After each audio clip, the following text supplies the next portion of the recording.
बिस्मिल्लाहिर्रहमानिर्रहीम। अस्सलाम वालेकुम माय डियर स्टूडेंट। उम्मीद रखता हूँ सब खैरियत से होंगे। I am your accounting teacher Salishan. जैसा कि आप लोग जानते हैं स्टूडेंट, हमने स्टार्ट किया हुआ है चैप्टर नंबर 4 आईकॉम पार्ट 2 का जनरल सिविल अफजर की बुक में से। तो बेटा अभी तक हमने इसके मैक्सिमम क्वेश्चन को सॉल्व कर लिया है। हमने प्रैक्टिस कर लिया, हमने कॉन्सेप्ट सीखा जनरल का। उसके बाद हम इस बुक से प्रैक्टिस क्वेश्चन करके अपने कॉन्सेप्ट्स को मज़ीद क्लियर कर रहे हैं। तो स्टूडेंट मैं आपको यही कहूँगा कि आपने हमेशा कोई भी हम चैप्टर स्टार्ट करेंगे, आपने उसके कॉन्सेप्ट को अच्छे तरीके से सीखना है। अगर आप कॉन्सेप्ट को सीख लेते हो तो आपको न्यूमेरिकल करने में कभी भी कोई प्रॉब्लम नहीं पेश आएगी, चाहे वो जनरल का चैप्टर है तो चाहे वो लेजर का चैप्टर है। तो जनरल के चैप्टर का कॉन्सेप्ट आपके पास rules of debit and credit and implementation of rules of debit and credit को आप समझ लेते हो उसके कॉन्सेप्ट को, तो आपके लिए जितने भी जनरल के क्वेश्चन है जो मैं सोल्व कर रहा हूँ उनको समझना बहुत आसान हो जाएगा। तो स्टार्ट करते हैं स्टूडेंट। आज का जो हमारा क्वेश्चन है वह क्वेश्चन नंबर 10 जो सिविल अफजर की बुक में से है। अच्छा जी, वो कहता है Saad started business with cash ₹1 lakh. Question number 10 है। अच्छा, आपके फिर से बताऊंगा कि आपकी वैल्यू चेंज हो सकती है, अदरवाइज कॉन्सेप्ट वही रहेगा। तो हमने किसका जनरल बनाना है? साद का।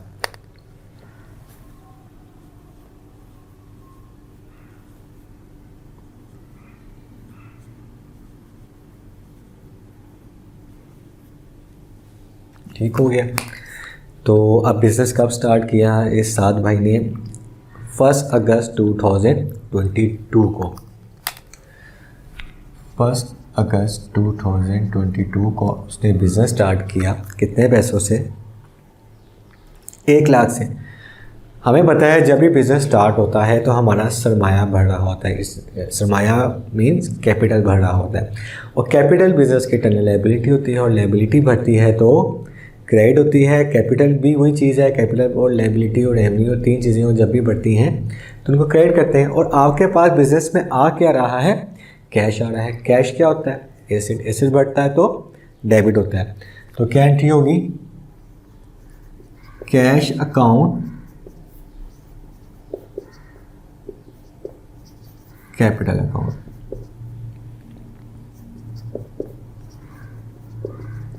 Started business. नरेशन बेटा आपने लाजमी लिखनी है 1 लाख से।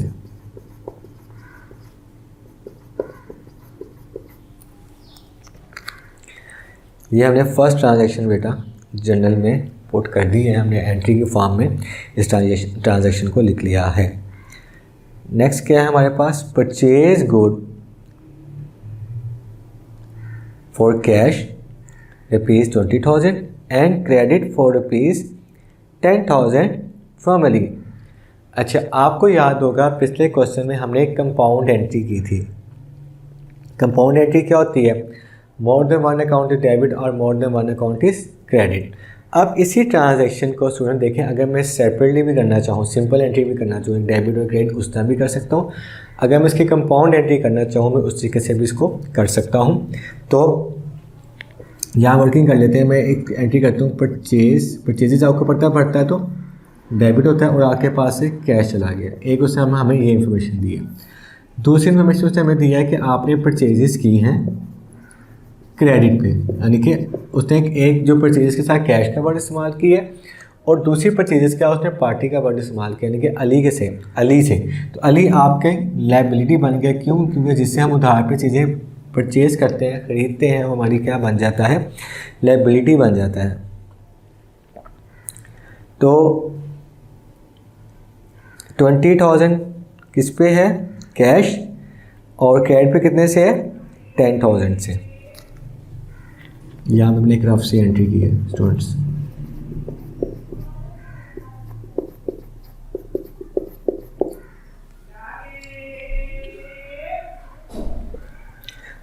अगर आप देखें परचेजेस यहाँ पे भी डेबिट है और परचेजेस यहाँ पे भी डेबिट है, दोनों जगह पे परचेजेस डेबिट हो रही है।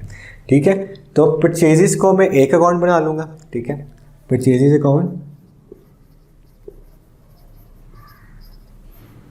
डेबिट हो जाएगा। क्रेडिट क्या हो रहा है? कैश अकाउंट और अली अकाउंट। अब टोटल परचेज कितने से हुई?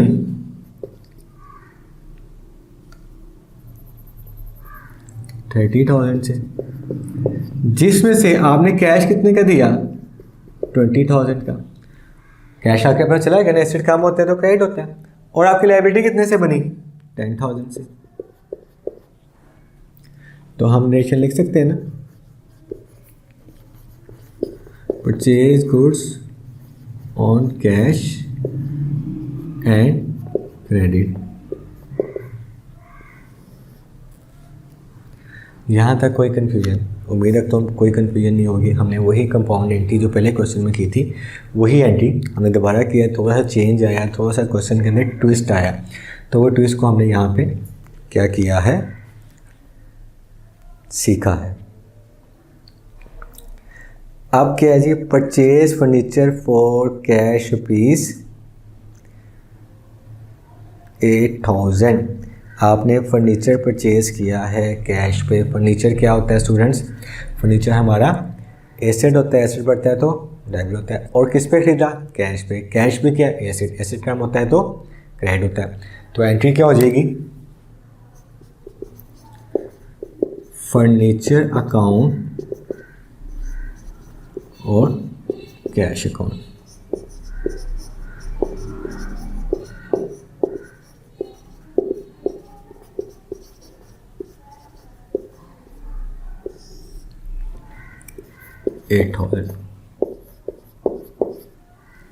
हमने नेक्स्ट ट्रांजेक्शन भी पास कर दी एंट्री के फॉर्म में, जनरल के फॉर्मेट के अंदर। नेक्स्ट हम चलते हैं, sold good for cash 24,000 and on account rupees 12,000 to Aslam. जिस तरह हमने परचेज़ का उसने आपको बताया ना कि कैश पे भी किया और उधार पे भी किया, इसी तरह उन्हें चीज़ें सेल जो की हैं वो कैश पे भी की हैं और उधार पे भी की है। इसकी भी यहाँ पे बढ़ के लिख देता हूँ। हम जब कैश पे सेल करते हैं, हम एंट्री करते हैं कैश अकाउंट, हमारे पास कैश आता है, सेल से हमारा रेवेन्यू होता है, रेवेन्यू बढ़ता है तो क्रेडिट होता है। एक ये एंट्री है। दूसरी, हमने उधार पे बेची है, चीज़ों को हमने उधार पे सेल किया है। जब उधार पे चीज़ों को सेल करते हैं, जिनको हम उधार पे चीज़ें बेचते हैं, वो कंपनी के क्या बन जाते हैं? रिसीवेबल, यानी कि डेटर्स बन जाते हैं। डेटर्स वो लोग होते हैं जो जिनसे कारोबार ने फ्यूचर में पैसे लेने होते हैं, जिनको उधार पे चीज़ों को बेचा होता है, ठीक है। और ये क्या होते हैं? हमारे एसेट्स होते हैं। कौन से एसेट होते हैं? करंट एसेट होते हैं। तो जब एसेट बढ़ रहे हैं किसके नाम से? असलम के नाम से, और सेल्स हुई, इस वजह से हमारे जो ये एसेट्स हैं, डेटर्स हैं, इंक्रीज हुए। क्यों? क्योंकि सेल्स हुई थी। और जब आपको होता है बेटा सेल्स होती है तो वो रेवेन्यू है, रेवेन्यू बढ़ता है तो क्रेडिट होता है। अब इनके अमाउंट्स लिख लेते हैं जी। कैश आपको मिला है 24,000 और उधार पे आपने किया है 12,000 की। तो 24,000 फर्स्ट डेबिट होता है और सेकंड का क्रेडिट होता है।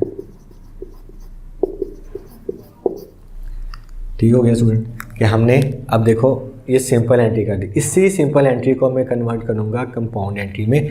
अगर आप देखें स्टूडेंट्स कि सेल्स और सेल दोनों जगह पे क्रेडिट है, सेल्स हो रही है ना, एक कैश पे हो रही है, एक उधार पे हो रही है, तो सेल्स को मैं एक ही दफ़ा क्रेडिट कर देता हूँ। कितनी अमाउंट से? तो ये कितना बन जाएगा? 36,000 जी, 36,000 बन जाएगा, क्रेडिट हो जाएगा। आपके पास कैश कितना आया? कैश बढ़ता है, डेबिट होता है। कितने से?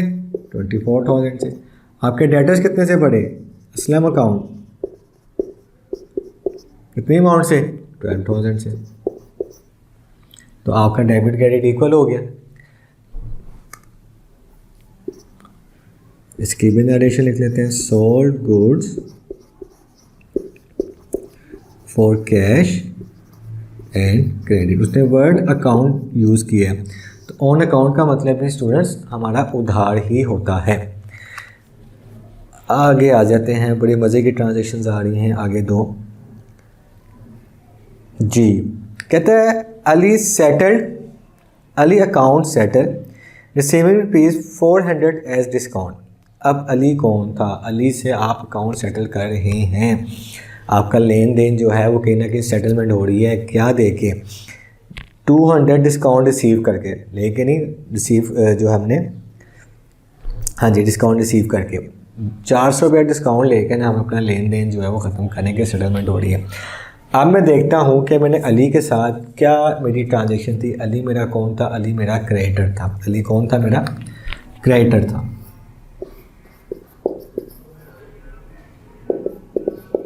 अली मेरा क्रेडिटर था। और क्रेडिटर क्या होता है? लायबिलिटी। लायबिलिटी कम हो रही है। अब ऑन एक्चुअल हुआ क्या होगा कि मैं अली को 10,000 देने गया और उसने आपको ना एक इनकम्प्लीट इन्फॉर्मेशन दी है, लेकिन आपने उस इनकम्प्लीट इन्फॉर्मेशन में से अपना पूरा जो इन्फॉर्मेशन को गैदर करना है, निकालना है। उसने आपको सिर्फ हिंट दिया, तो उस हिंट से हमने पूरी सॉरी ट्रांजैक्शन को सॉल्व करना है। अब उसने कहा कि Ali account settle saving ₹400 as a discount. आपने उसे ₹400 डिस्काउंट लिया। उसके पैसे कितने देने थे? 10,000। ठीक है, उसके पैसे हमने कितने देने थे? 10,000। हमने इस 10,000 में से 400 जो है ना, हमने डिस्काउंट रिसीव कर लिया। हमने क्या रिसीव कर लिया? डिस्काउंट रिसीव कर लिया। अब इट्स मीन हमने उसको पे कितना किया? हमने पेड कितना कर दिया? 9600 हमने क्या कर दिया? पे कर दिया। 9600 क्या कर दिया? हमने पे कर दिया उसको।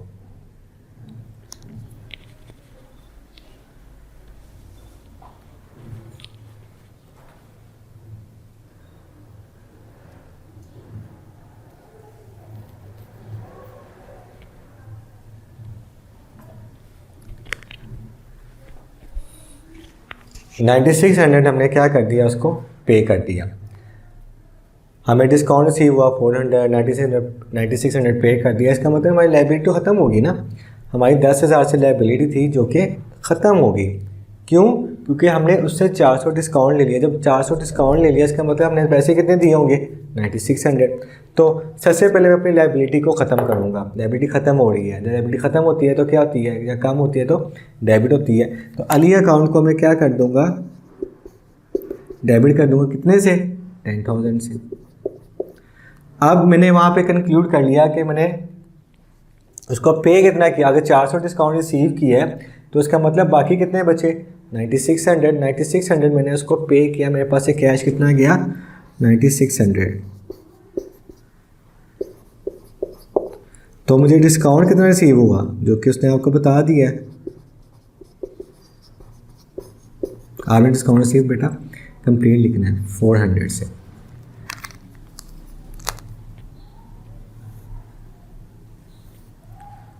लाइंस लगाना जो है जनरल में ही ये भी बहुत बड़ा आर्ट है। अच्छा जी, इसके लिख लेते हैं अली अकाउंट सेटल। ठीक हो गया, हमने अली अकाउंट सेटल कर लिए। लास्ट ट्रांजेक्शन वो भी इस तरह की इंटरेस्टिंग है और थोड़ा सा उसके अंदर भी उसने आपको हिंट दिया है, कंप्लीट इन्फॉर्मेशन नहीं दी। अगेन कहते हैं Aslam account settle allowing ₹400 as discount. अब असलम भाई कौन थे? असलम भाई आपके ये थे जी, असलम भाई। असलम भाई हमारे क्या थे? डेटर्स थे। अब हमने उसको डिस्काउंट अलाउ किया। पहले हमने डिस्काउंट रिसीव किया था किससे? जिसके पैसे देने थे। अब जिससे हमने पैसे लेने हैं तो उसका मतलब उसको हम डिस्काउंट दे रहे हैं। अलाउ का मतलब दे रहे हैं। हम कितना डिस्काउंट दे रहे हैं स्टूडेंट्स? हमने भी इसको भी 400 डिस्काउंट दिया। 400 हमने इसको डिस्काउंट अलाउ किया। अब हुआ क्या होगा कि ये भाईजान हमारे पास 12,000 लेके आए। हमने इसे कहा, हमने इसको ₹400 डिस्काउंट दे दिया। इसका मतलब हमें इसको इसमें से अगर मैं माइनस करूं तो कितना बन जाता है?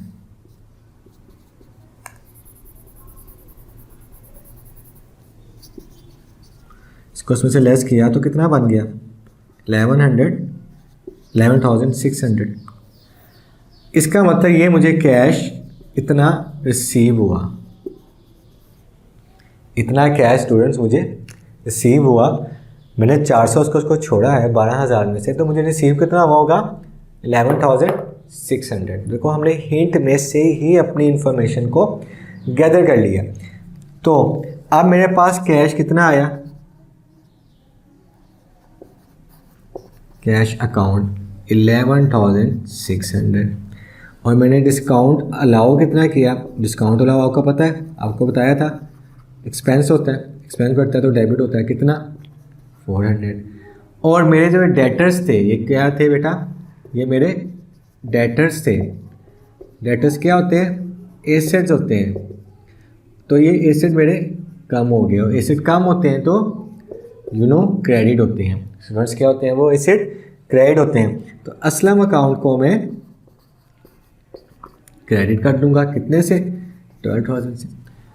चाहे मेरे पास 11,600 आए लेकिन मेरे डेटर्स तो ख़त्म हो गए 12,000 से, क्योंकि मैं इसको डिस्काउंट दे दिया। तो मेरे अकाउंट्स क्या हो गए, सेटल हो गए। Aslam account settle.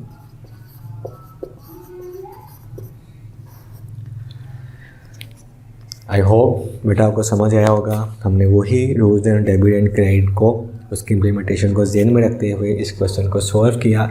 Last 2 point थोड़े से ट्रिकी थे, थोड़े से हिंट, उसने आपको सिर्फ हिंट दिया हुआ था, हमने वहाँ से अपनी इन्फॉर्मेशन निकाल दी कि हमारे पास से कैश कितना गया होगा और हमारे पास कैश कितना आया होगा। तो वर्ड अगर सेटल आ रहा हो, मैंने आपको बताया था, या फुल सेटलमेंट आ रहा हो तो उसका यही मतलब हो रहा होता है या तो डिस्काउंट दिया जा रहा है या तो डिस्काउंट दिया जा रहा है। यहाँ पे उसने आपको अमाउंट नहीं दी लेकिन अमाउंट आपको डिस्काउंट की इन्फॉर्मेशन दे दी। तो जब डिस्काउंट रिसीव हो रहा होगा कहीं से, इसका मतलब आपने कहीं पेमेंट कर रहे हो तो उससे आपको डिस्काउंट रिसीव हो रहा है। कहीं भी डिस्काउंट अलाउ कर रहे हो तो कहीं ना कहीं से पेमेंट रिसीव कर रहे हो, तो इसलिए आपको डिस्काउंट आपको अलाउ करना पड़ रहा है। तो मज़ीद क्वेश्चन को देखने के लिए हमारी इस सीरीज़ के साथ जुड़े रहिएगा। अपना बहुत ज़्यादा ख्याल रखिएगा। इंशाल्लाह नेक्स्ट वीडियो से मिलते हैं। अल्लाह हाफिज़।